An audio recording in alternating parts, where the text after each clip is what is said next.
thought today we'd talk a little bit about playing Travis style picking. And I'm going to show you an avenue that if you practice it, that'll move you towards being able to do it. I hear from a lot of people that the problem is they can get the bass notes down, but when they start to bring the melody in and start picking that alternate pick, they forget about the thumb, and it sort of melts. It doesn't happen. And so it's a trial. And even now I play and I see myself falling into that. But I'm going to show you a practice session that you can use to help you to get that thumb to behave itself, okay, and do what you want it to do. But it's not something you're going to learn in a 13-minute video. But I'm going to show you an avenue that over time, if you practice it, hopefully it'll bring you closer to it or help you to move into it, okay? But it's just a matter of practice, really, and getting that brain to remember this movement right here. But before we get started, I think it was the day before yesterday, I went to a young man's house by the name of James, and he's a young person that's learning how to play guitar, and I've been giving him a few lessons. I think we've had 2 lessons now, and he's doing really well. I mean, he picks up really fast, and he's having a great old time with it. But he had texted me and mentioned that he was looking at this Dreadnought guitar. So he didn't get it. He's using an Ibanez, a thin line, and personally I think it's best suited for him right now until because it's a smaller body and he can see what he's doing a little bit better. And I don't know, I just think it may be the best to be learning on right now. But I did want him to get a sense of what a Dreadnought felt like so he could see the difference.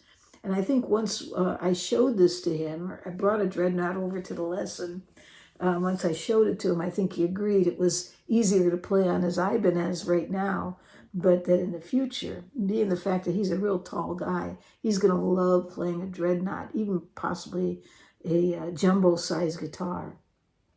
But I have a little video clip here of us sitting there and him taking a look at it, so I thought I'd show it to you. It's just a couple minutes, and then we'll get into our lesson. This is James here, and we are having a guitar lesson today, but I wanted to show James the difference between the guitar that he's using, or he has. This is his guitar. It's an Ibanez, and it's a really neat guitar. I think it's a great guitar to learn on, personally. It is. But you can see James is a big guy, so I wanted to show him what a Dreadnought looks like. So we're going to open up this Krutz Dreadnought here, and we're going to compare. Now, I got this when I went to the factory, just this last trip that I took, and they gave this to me. It was a gift. It was very cool, let me tell you, but I'll have to show this to you now. You're going to have to set that one aside and try this out. They build these for students, but I think it's better than that. That it exceeds a student guitar by far. That it's more for just students, really. And so this is a Dreadnought guitar. As you can see, it's made by Krutz. I have a capo bar on that right now. Now, there you go. Do you see the difference in size and everything? How does that feel to you? It actually feels pretty good. Like, my arm fits around it good. Yeah, play it a little bit. Let me see how you're doing. Let's see. It's definitely bigger. Like, I can't... Okay, so now you're trying to do a G and you flip those around again. There you go. There you go. Okay, there it is. So you see the difference? Here's a pick. There you go.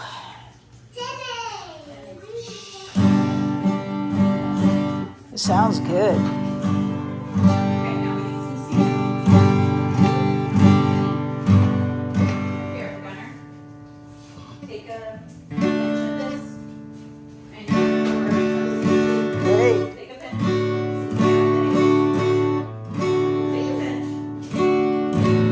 So you can see that this is about the same. The width, I think, is the same as what you're... Does it feel the same? It feels, yeah. But now, I think that the scale, or how far this comes out, is longer. So what happens is you have to spread your fingers more, but you have big hands, so... I do. Yeah.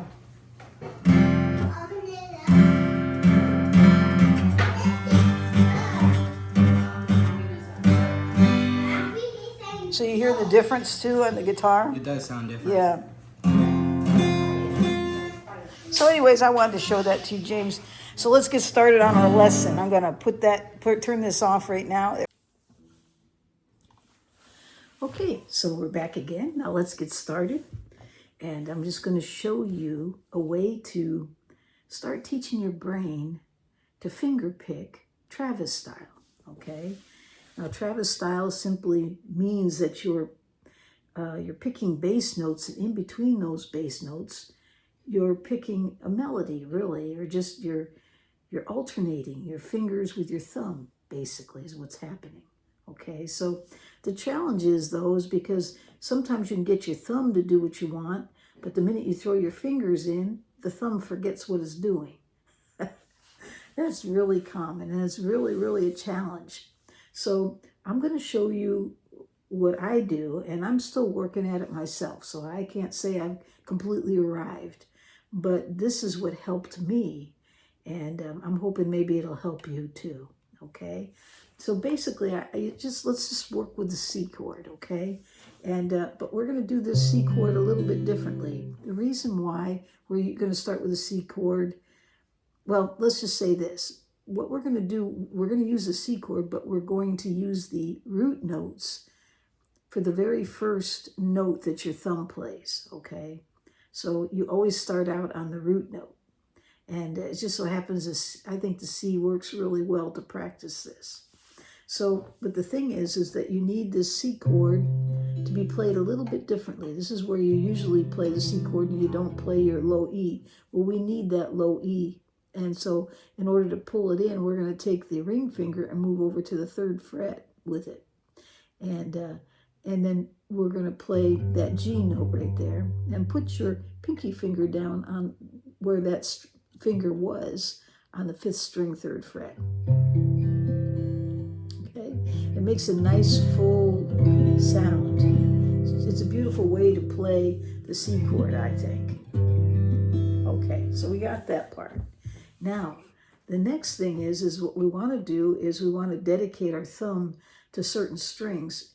And for this, it's going to be playing string 5, 4, strings 5, 4, and then 6, 4. 5, 4, and then 6, 4. Okay?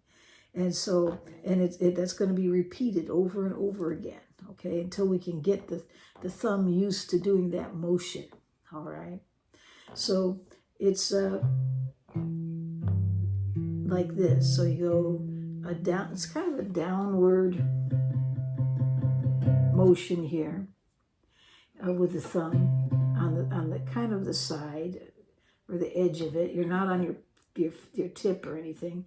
It's sort of on the side, okay? And you'll notice I'm anchored here. Some people don't anchor. Some people just rest their hand here.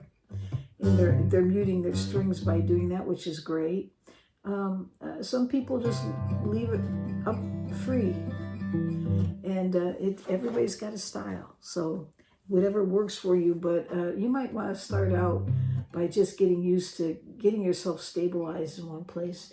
Take your pinky and just stick it there, okay? All right, so it's gonna look like this. You'll notice I'm very comfortable now. Let's see, I'm gonna move back a little bit, see if you can see me here. Okay, there we go. Okay, so I'm gonna make that C chord shape, and then we're gonna start out in the 5th string, and then we're gonna go to the 4th string, and then we're gonna go to the 6th string, and then back to the 5th string, or the 4th string, okay? So it's 5, 4, 6, 4, 5, 4, 6, 4. Okay, now what I want you to do is go online, it's free, download a metronome, okay? Let's set it on 60 beats. That's pretty slow, okay? Now I want you to count with it first. 1, 2, 3, 4. 1, 2, 3, 4. Okay, got that? 1, 2, 3, 4. So that's how when you play the notes, you're going to follow that. 1, 2, 3, 4. 1, 2,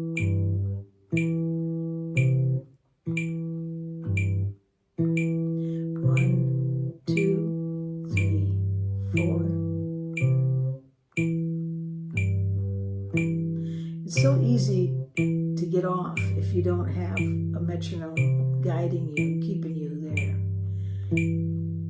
Okay? And you're just practicing this over and over again. How long? As long as it takes. In fact, you might even want to just mute your strings and you can just sit there.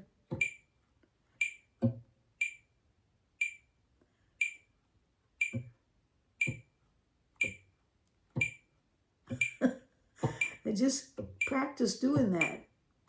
Free up your hand. Oh, maybe you can read the mail until you get used to doing things. I got a card here. Have this one for a while. This one came from the Netherlands. From Rick and family. Really neat card. I messed up there. But you get the idea. You're just going to practice this over and over again until it drives you nuts. Doing this motion. Okay? Get yourself something to drink.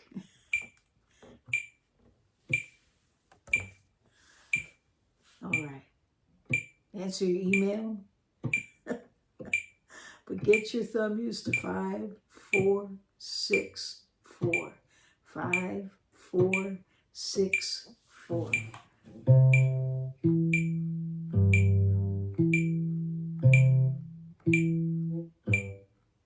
And then increase that a little bit. Let's bring it up to 10 here. 10 beats per minute, which will bring it up to 70. Let's hear what that sounds like. Okay.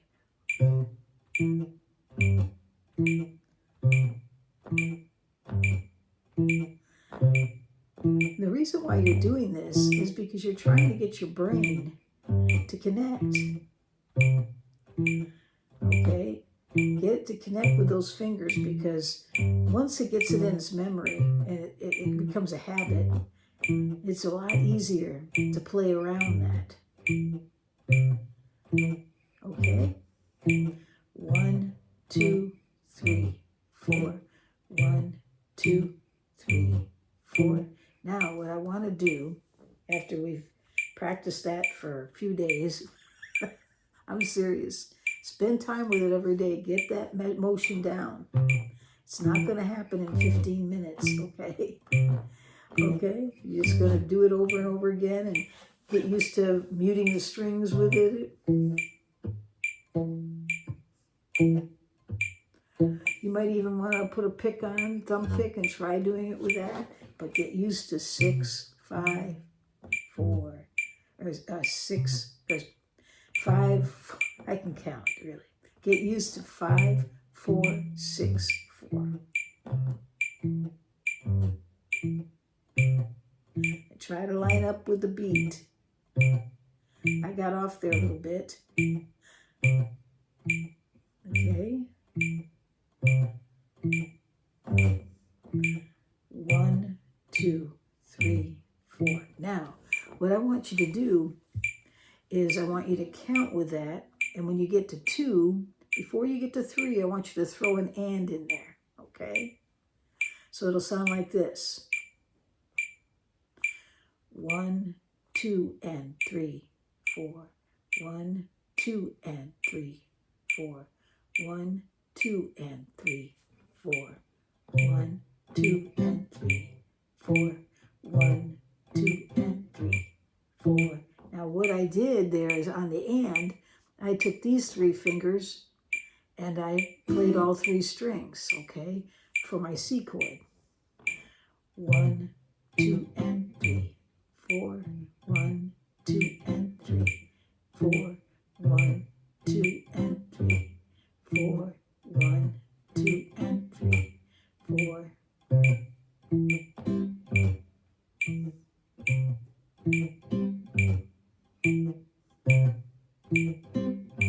Okay?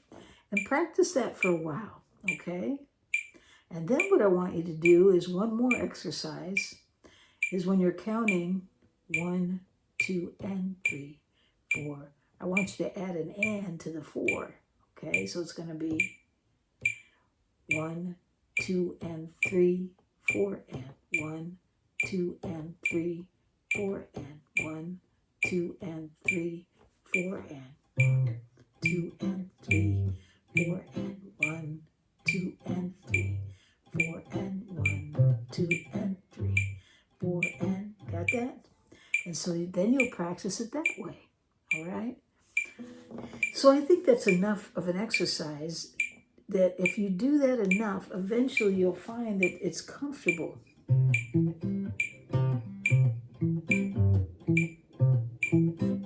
To do different things and to play different ways, but it starts teaching that thumb to get used to doing those strings, to get some independence, to work on its own separate from what the fingers are doing. And so that is the purpose of this particular exercise. All right? All right, so take that and work with it and see how that works for you. Okay, let me know. Send me a comment. Does it completely frustrate you? I just want to also bring to note that when you're doing this, you might want to change chords. I would suggest barring an F chord and barring a G chord. And remember I said you always start with the root note. The reason why I'm barring it is because here's the F chord where you got a root note here on the 6th string. So you'll go 6, 4, 5, 4, 6, 4, 5, 4, instead of, because your root note's not on the 5th string anymore. You're going to go to the 6 and then to the 4. 5, 4, 6, 4, 5, 4. When you go up to that G, it's the same thing. Your root note's here. Okay?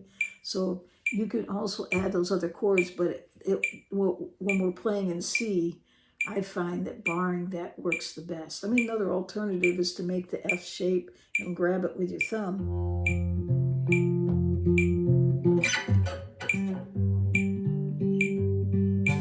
Okay, let me turn this off. Will it go off? Okay, turn off. There we go. All right, so you could do this. Okay, so.